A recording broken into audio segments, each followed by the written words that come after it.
Bonjour, bienvenue sur votre chaîne. Vous avez remarqué bel et bien, mon absence est là est due par de problèmes me concernant. Ce matin, je souhaite un peu nous partager le graphique que nous avons vu il y a si longtemps. Alors, nous allons essayer un peu de voir l'aspect Ethereum, quels sont les détails, voir aussi Bitcoin, la dominance de tout le stablecoin parce que depuis un certain moment, je vous avais dit que à chaque fois que nous sommes sur le marché et que nous avons quand même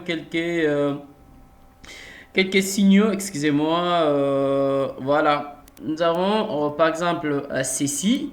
Comme je disais toujours, pour l'instant, ce qui reste à revoir, c'est la cassure de ces niveaux, cette zone. Oui, c'est un bon signal.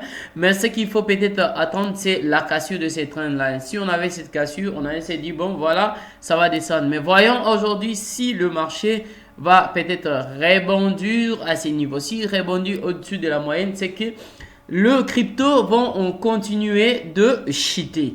Alors, ça, c'est ne que ma vision et cela n'engage que moi. Alors, nous ouvrons notre page sur Ethereum. Nous sommes sur CryptoCant, donc c'est un site que vous pouvez aussi consulter gratuitement pour trouver presque l'analyse du marché consacré à tout le crypto que vous souhaitez suivre en temps réel. Là, on a réalisé 47,35% en 7 jours et en 24 heures, vous êtes en train de voir que c'est plus de 2%. Et le prix actuel de l'Ethereum est dans le 15 012,09. On peut voir quelques sentiments, le statistique, price et statistique. C'est tout ce que vous êtes en train de voir là, c'est le prix. Le statistique là, on vous dit en 7 jours, en 24 heures, en 30 jours, on a réalisé 58,07% et en une année, on a perdu presque, donc on a presque perdu. Et l'ATH, ici, on vous parle de l'ATH, le dernier niveau que le prix avait créé. Et là, vous avez le volume, le volume qui s'élève à 27 milliards en temps en réel. Moi, c'est que pour le technique, bon, en fait, pour l'analyse technique, il y a ceux qui aiment les indicateurs. Là, vous êtes en train de voir qu'avec le RSI, donc le sentiment est plutôt à acheteuse. Et avec le stock ASIC, c'est un peu dans cette neutralité du marché. Alors, on va rentrer sur le data, les exchanges, donc la réserve des échanges que vous êtes en train de voir donc en 7 jours. Voilà qu'avec cette réserve d'échange, on a connu un moins 1%. Avec le flux, donc c'est en fait, je peux essayer un peu de traduire parce que vous aurez peut-être du mal à découvrir certaines choses. Le flux le flux net d'échange total, ça ce sont les ordres du marché que vous êtes en train d'observer. Alors on vous dit le dépôt net sur les échanges sont faibles par rapport à la moyenne. Sur 7 jours, de dépôts plus faibles peuvent être interprétés comme une pression de vente plus faible. Ok, voilà, comprenez un peu. On a dit le dépôt net sur les échanges sont faibles par rapport à la moyenne sur 7 jours. Dépôts plus faibles peuvent être interprétés comme une pression de vente plus faible. Alors là, c'est pour Ethereum. Alors pour le Bitcoin, vous pouvez voir en 7 jours, on a réalisé presque 12,86%. On peut voir le statistique qui nous dit le statistique.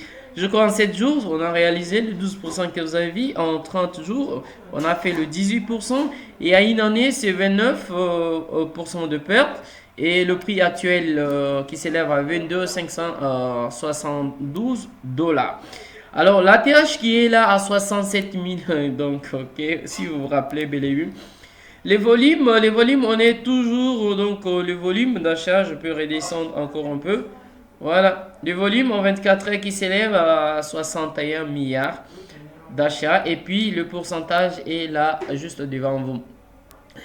Le price, comme le price statistique, vous en avez, je rentre sur le stochastique parce que la plupart aiment analyser le marché. Mais souvent, c'est confié aux indicateurs. Moi, je trouve que les indicateurs viennent en dernier lieu juste pour booster un peu notre analyse. Vous pouvez voir qu'avec le RSI, le stochastique, le marché est dans cette neutralité. Alors, je rentre sur ce Bitcoin Talk, bitcointalk.org. Bon, c'est en fait, c'est vraiment une communauté où on peut trouver tout ce qui concerne le Bitcoin, les annonces et tout ce qui est comme spéculation. Et moi, ce matin, oui, voilà, comme je le disais, spéculation sur le prix du Bitcoin. Nous avons tellement de économies ce matin. On peut voir que l'inflation plus contre le temps. L'inflation, déflation de prix et de la masse monétaire. Évitez les applications de prix. Si vous souhaitez en savoir plus, vous cliquez parce que cela a été publié ce matin à 1h12, 19 secondes que cela a été publié. La première guerre du blé va être la troisième guerre mondiale. Voilà. Une inflation élevée provoque des protestations mondiales.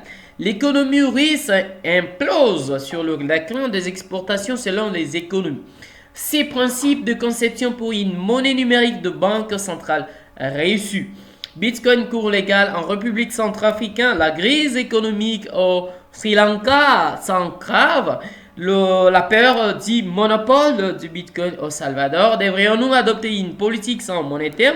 Où dois-je investir? Voilà, ça ce sont là la question que beaucoup se posent. Je crois que je reviendrai encore avec cet aspect pour essayer un peu de trouver des questions et des réponses plus affirmatives pour ceux qui se demandent où dois-je investir. Alors, je vous dirai où il faut mettre votre argent. Alors, moi, je ne suis pas votre conseiller. Attention, attention, je ne le ferai en aucun cas de vous dire, voilà, mettez votre argent dans tel ou tel investissement. Alors, c'est l'aspect graphique qui va plus nous intéresser. Là, on est sur la dominance du marché.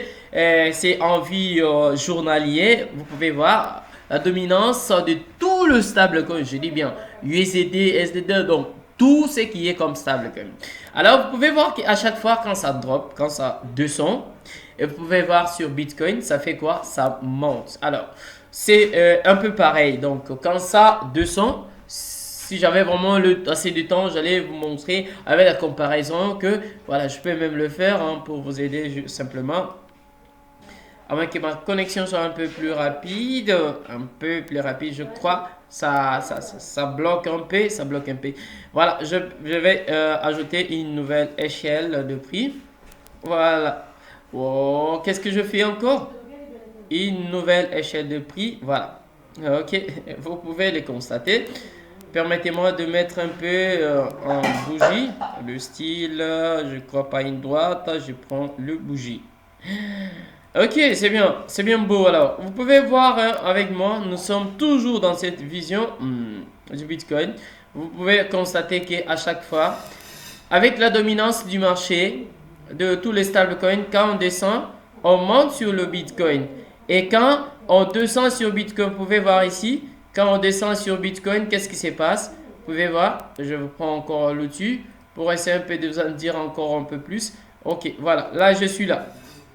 Là, je suis là. Quand on monte, oh non, non, non, non, non, je crois que vous n'arrivez pas à bien visualiser le graphique. Alors, je mets ces pointillés à cet outil, simplement. Vous pouvez constater que quand, ici, sur quoi ici, la dominance de tous les stablecoins, quand ça monte, alors ici, sur le Bitcoin, qu'est-ce qu'on fait? On descend. Alors, faites très attention sur tout ce que vous négociez. Si vous ne connaissez pas, prenez le temps de passer par la formation. Ça, c'est la dominance de tous les stablecoins. Alors, je reviens sur le total. Les totales, cette fois-ci, pour essayer un peu de parler. Rappelez-vous juste l'analyse que j'avais présentée il n'y a pas longtemps. Permettez-moi de voir un peu qu'est-ce qui se passe. Avec des alertes, c'est ODA USD, I2 USD. Qu'est-ce qui ne va pas? I2 USD. I2 USD, qu'est-ce qui ne va pas? Ok, oh, il a réussi, mais il n'a pas. Waouh, je suis en train de l'attendre. Moi, j'attendrai la cassure. Désolé, c'est pas votre problème. J'étais en train de vérifier. C'est le matin, il faut bosser.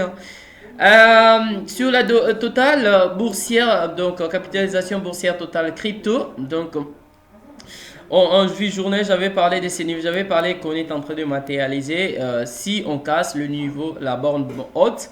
Donc on peut aller chercher un peu le Terra. Le Terra que vous êtes en train, on quitte de billions vers le Terra. Donc voilà, notre souci c'est qu'on puisse quand même regagner le niveau du débit, hein. 2 Terra, c'est possible ce matin. Alors, ma vision sur Bitcoin, rappelez-vous de tout ce que j'avais fait comme de tracé. Je peux aller vous en dire un peu sur YouTube. Malidi Mboui, voilà, Malidi Mboui, YouTube, YouTube, ok, YouTube, je crois ils vont retrouver plus facilement. Ok, je peux recourir là-bas. Ok, je crois c'est ma chaîne. Je sais pas si c'est la chaîne qui. Ok, c'est bon, c'est bien beau. Alors, reprise du DCA du côté de crypto-monnaie. Bonsoir, j'espère que vous allez très bien. Devant moi, pour la vidéo. Pour essayer un peu de vous parler. Alors, maintenant, la question que je vais plutôt répondre, c'est celle qui m'a été posée dans bien aujourd'hui. Et voilà, je rentre sur. Et voilà. quand. Voilà, j'avais parlé de ça. Là, c'était avant qu'on puisse faire quoi? Du drop. On avait droppé, bien qu'il y avait 2 niveaux. Alors, nous rentrons sur l'Ethereum. Le Bitcoin, vous allez voir qu'on n'avait pas cassé ces niveaux. Et sur Ethereum, vous pouvez voir que nous étions ici, juste en bas. J'avais parlé de tous ici. Alors, quand je rentre ici sur Ethereum, vous pouvez voir que tout ce que j'avais dit, qu'il faut faire très attention, on ne va pas descendre. Et si on ne descend pas, alors vous êtes en train de voir avec moi en temps réel comment j'avais expliqué. Et le canal a été totalement cassé par-dessus. Donc cela était un bon signal si vous pouvez les constater. Voilà. Alors, qu'est-ce que je peux dire pour l'instant? Pour l'instant, on reste dans cette atmosphère. Peut-être qu'on peut corriger à 50% de tracé de Fibonacci.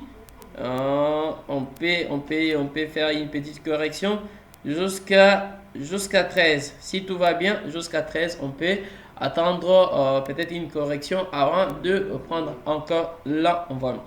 Alors sur Bitcoin, rien à signaler, comme je le disais toujours, qu'avec cette formation des sommets un peu haut, ça peut nous amener à casser surtout ces niveaux. Si on arrive à casser le 22 650, pour moi, ça sera déjà un bon signal. On a tenté de casser, mais cela n'a pas réussi avec Sixing. C'est la fin de cette vidéo. N'hésitez pas à liker, n'hésitez pas à partager autour de vous cette analyse consacrée à la dominance Bitcoin et ETH et tout consort. À la prochaine.